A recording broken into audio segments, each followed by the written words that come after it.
நம்ம தளபதி விஜய் நடித்த மாஸ்டர் திரைப்படம் ரிலீஸுக்கு தயாராக இருக்கிற இந்த நிலையில் மாஸ்டர் திரைப்படத்தில் விஜய் கதாபாத்திரம் குறித்த தகவல் நெட்டில் லீக் ஆயிடுச்சின்னு பரபரப்பாக பேசிகிட்டு இருக்காங்க.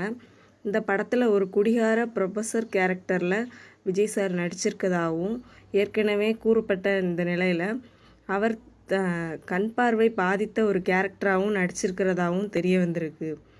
அதிக அளவு ஆல்கஹால் பழக்கம் இருந்தனால விஜய் கேரக்டரில் கண் பார்வை பாதிக்கப்பட்டதாகவும் இதனால் அந்த படத்தில் முதலாக தளபதி கண் பார்வை குறைவுள்ள ஒரு கேரக்டரில் நடிக்கிறதாகவும் தெரிய வந்திருக்கு.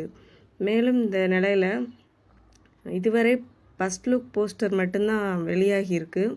விஜய் கருப்பு கண்ணாடி அணிந்திருப்பது இந்த படத்தில் அவர் கண்ணு தெரியாத மாதிரி நடித்த கேரக்டருக்கு ஒத்துப்போகுது அப்படின்னு சந்தேகத்தின் பேரில் உறுதியாகுது. அது மட்டும் இல்லாமல் இந்த படத்தின் படப்பிடிப்பு பூந்தமல்லியில் இருக்கிற கண் பார்வை குறைவு பெற்றவர்கள் அவங்க படிக்கிற அந்த பள்ளியில் தான் நடைபெற்றது அப்படின்றதும் இந்த கேரக்டருக்கு ஒத்து வருது. மேலும் இந்த படத்தின் ஃபஸ்ட் லுக் போஸ்டர் மங்கலாக இருந்ததும் கண் பார்வை குறைவற்றவர் என்பதை மறைமுகமாக தெரிவிக்கும் விதமாகவும் கூறப்படுது. மேலும் இந்த 2011ஆம் ஆண்டு வெளிவந்த கொரியன் திரைப்படமான சைலன்ஸ் என்ற திரைப்படத்தின் தழுவல் தான் மாஸ்டர் திரைப்படம் அப்படின்னும் சொல்லிட்டு வராங்க. சைலன்ஸ் திரைப்படத்துலையும் கதாநாயகன் கண் பார்வை குறைவு இருக்கிறதா நடிச்சிருப்பாங்க.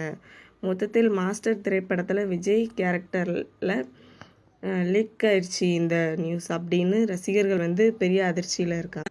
என்னதான் அந்த ஸ்டோரி லீக் ஆகிருந்தாலும் நம்ம விஜய் சார் நடிக்கும் போது அது ரொம்பவே ஸ்பெஷலாக இருக்கும், பார்க்க ரொம்ப நல்லாயிருக்கும்.